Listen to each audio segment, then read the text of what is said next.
Yo, what's poppin', guys? You got your boy Nandro here. Welcome to another video. So this video is actually gonna be one of my first videos, post like mini set and whatnot. I just wanted to go ahead and like share things with you guys. Now, I didn't open a lot of packs or whatever. I'm saving. Well, I'm trying to save my gold. I keep like fucking up and spending a little bit here and there. But I'm trying to save my gold.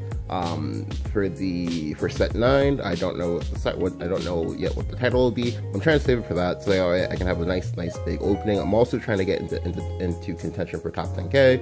I think I'm like almost into it now, but not quite. I'm like slightly on the bubble for unlimited. But always out here trying to get these free packs, as you can see here. Yep. My score has yet to update, but I think I should be either on the bubble again or into it now. Anyway. So for this video, what I wanted to go ahead and show you guys is I want to go ahead and talk about like some of the dragon lists and whatnot that I've been like playing. Now I was switching decks between each of these. But dragon right now is really strong. Well, I say really strong, but like it was already pretty good beforehand. But now it's like has like an extra level of like broke back attached to it, and has like some like very strong power due to that of Feline, because Feline literally just like it slices, she dices, she's tsundere, she's amazing. Well, actually, I don't know if she's tsundere. Anyway, let me show you guys some of the lists that I've been playing.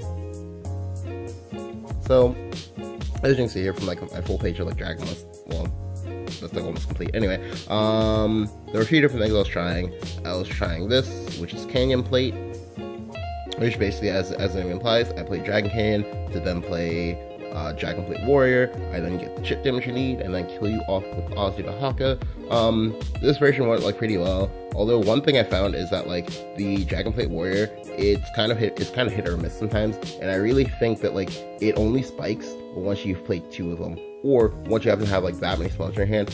But having that many spells in your hand, it's kind of hard sometimes because you don't have all of the things you need. Such as like say card draw, things like that, or maybe just like don't have a good pocket of cards to have in hand. But I do have a game with this, and I'll definitely be showing you guys that. So I'll go ahead and actually show you guys that game first, because that game was like pretty cool.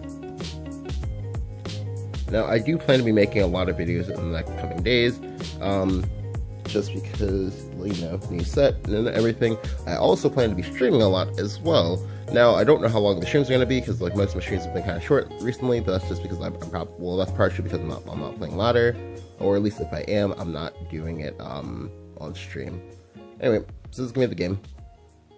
So I'm versus Runecraft. Now, amusingly enough, like Dragoncraft actually plays almost as many spells as Runecraft. It's just like it's not as blatant or whatever. Since like Runecraft is the craft of playing spells. So I'm going first. Now, for a lot of my games, I've just been having people concede and things like that very prematurely, because getting bodied by dragon things is like, well damn. So I go ahead and I keep this full hand. This hand, well, not quite this full hand. I like toss. I think I toss back like 1 and 2 cards. 2 cards, okay.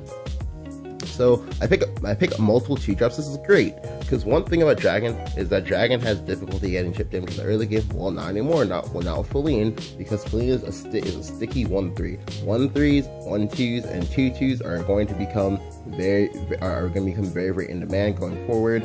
And then like 2/1s, like say Slumniferous, unless they're very good at their 2/1 job, they're going to be like scaling downwards. Anyway, I go ahead and I play Slumniferous here. I play it here because there's no way for him to punish me unless he plays like some like aggressive like 2-drop, or unless he plays a Wind Blast. So here I'm like, oh okay, well he's Spellbashern. Huh, okay.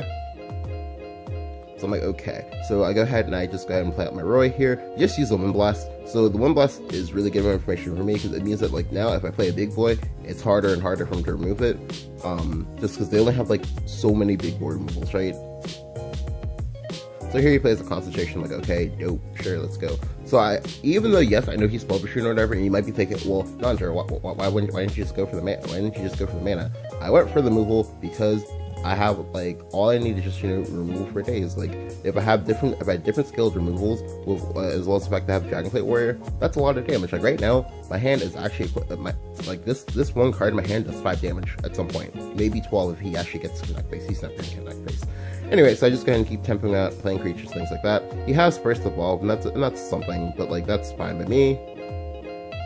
So here he plays at Rooney. I'm like, okay. So I was expecting to play out the, well, not Rooney basically, but it's fine that he played it out because here he should go for the maximum damage trade. I'm like, yep, sure. He should go for this trade because like going for the trade is bad because you can't make value trades into Boolean. That's just not something that happens. So you just have to go for max value trade because like again like it should literally gonna mop you up. Anyway, so here I was actually like, okay, well if I draw anything else that's other than simple, I can actually get to develop a lot more here. That's fine. You know, because like with Feline, you can't really evolve her because like, well, I say you can evolve her if you're trying to clear things, but you can't really evolve her for face. It doesn't feel worth. Like you should only get one more damage as opposed to the 2 damage you get for like any other creature. Anyway, here he plays like yet another Wind Blast. I'm like, okay, sure, that's fine, that's amazing, go for it. He then evolves his Magic Owl, so he picks up a lot of spell boosts here. I'm like, okay, sure, but he's now used 2 Wind Blasts now, so if he has any more, they'll probably, well, if he has one more, they'll probably be like deeper into his deck unless he just like rolled like a god. I don't think he did. Anyway, so here what I get to do now is I get to go ahead and play my Sybil to go ahead and go up to 9 mana. I will go ahead and start using up my removal spells now. Now this actually took me a while to think about because I have like 2 White Frost Breath, aka White Breath, and that clears off anything as long as it's damage, right? But I also have the Dragon Strikeblade, and again that clears off only like 6 small units. But I chose to use the White Frost Whisper, again White Breath, because I had 2 of them in my hand, and it's unlikely that I get into a situation where I damage a creature he has, but somehow don't kill it, right? So I ultimately go ahead and do that. I hit him in the face again. So my early game has gotten me 5 damage. That's amazing because like it's really hard for him to heal any of that off. Like he can maybe heal 1 point of it off, and that's fine with me. So here he plays up multiple magic missiles. I'm like, okay, sure. Because magic missiles are good for me too, because he only has 3 in the deck. So if I have something that's like 1 HP for some reason, that's like amazing for me. But here he tempos out, plays a Flame Trait as well as a Chimera. He then smartly evolves the Chimera. Again, like I said, you can't make value traits into Feline, because she just like clears you off. Now I didn't like the play he went for here because like Scyther, White Frost Breath clears that off perfectly, gives me 4 more mana to develop with. But here I'm like, okay, you know what? Let's go in. Let's go. I have the damage. I have some draws. Let's go in. Because I have 6 damage in my hand. I literally have 6 damage if I get to use all of these spells. So that puts him down to 9. I won't have any more evolve points, but I have Scythers in my deck. I have Scythers, I have multiple Ozzy the Hawk. I just need to dig towards them. That's fine. So I go ahead and I play it out here. I do it in this order, so this way you start getting your trick damage. I go ahead and evolve the Dragonplate Warrior. I do it, evolve it into the Flametree, because now if he wants to clear this, that's fine, but he'll need to use a either a Nova Flare, or he'll need to use another Wind Blast, or he'll have to have another Chimera, or he'll have to have a Fire Embrace. Now, obviously, we know for sure that this is dead. If it doesn't die to a removal spell, it'll die to a trade, but that's fine because it's so expensive damage because it's a ward. So here he plays the Concentration, then he plays that 4 mana Fire Embrace. Now, I didn't like this from him, but he chose to go for the face damage. Yeah, that's fine. I can respect that. So now what we're going to do here is we'll go ahead and we'll start cycling. All of the card draw. So we're going to play Oracle first immediately, to then play it again, to then play Roy, because Roy is our boy, to then lastly play out the Avowed Strike. We played up the Avowed Strike at the end there because the Avowed Strike costs 3 mana, and so it's kind of hard to play multiple Avowed Strikes in the same turn because of course of the Enhance. But here he rolls a Mysterious Missile off his Mysterious Knowledge. I'm like, okay, that's kind of tragic. It's kind of scary.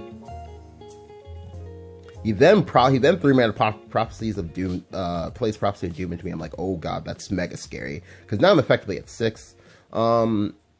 And now we have to go ahead, and because it's turning, we have to go ahead and quickly look at the how many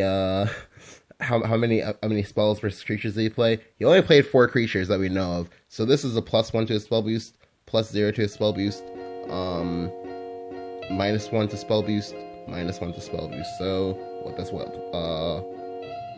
+1 overall, which means that he has 17 spell boosts. That he's about like 15 spell boost here. So we go ahead and play Flame Destroyer. No, not Flame Destroyer. We play Frenzy Drake. Now I'm actually dead if this gets cleared by the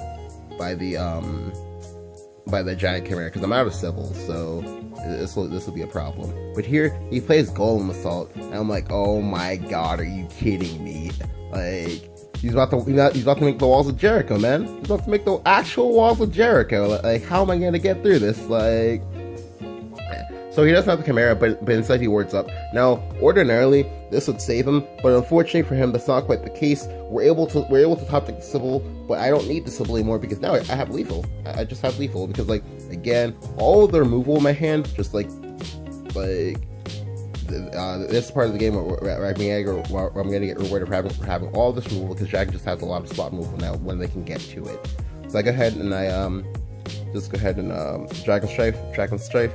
And now, we see the payoff of using the White Frost Breath from earlier, because if I'd used the Dragon Strife for that, I would not have lethal here. Yep, and we're able to just barely take it from my opponent and just kill him. Yeah. So things I want to point out here is that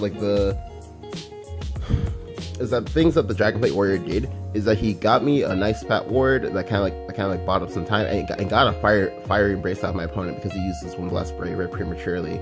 And then also he proceeded to do about 4 or 5 damage, which is like pretty nice for like an 8-drop emblem sort of effect. And I know obviously, most people would want it to be more, but I think for the most part, when your emblem of some sort, we have like a damage based emblem, when it does maybe like 5 to 6 damage, that makes it like pretty worth. Like, for example, in the case of Kerberos is already pretty worth because like it does cheat up the things you want at the same time. Like, it draws your cards, that's worth. It also gets you paying/reach damage, that's also worth.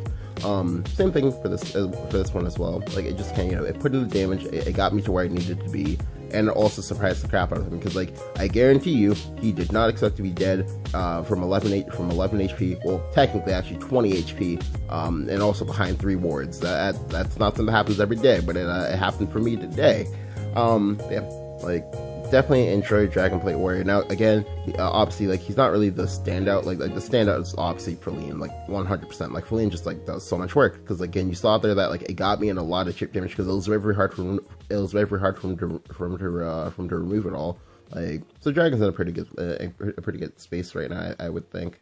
But yeah, if you guys enjoyed the video, go ahead and leave a like. Go ahead and hit that subscribe button. I'll, like I said, I have a lot of different Dragon games to show you guys. I'm gonna go ahead and like split it up, so this way I don't like confuse anyone. But yeah, thank you guys for watching, and I will catch you guys next time. Peace.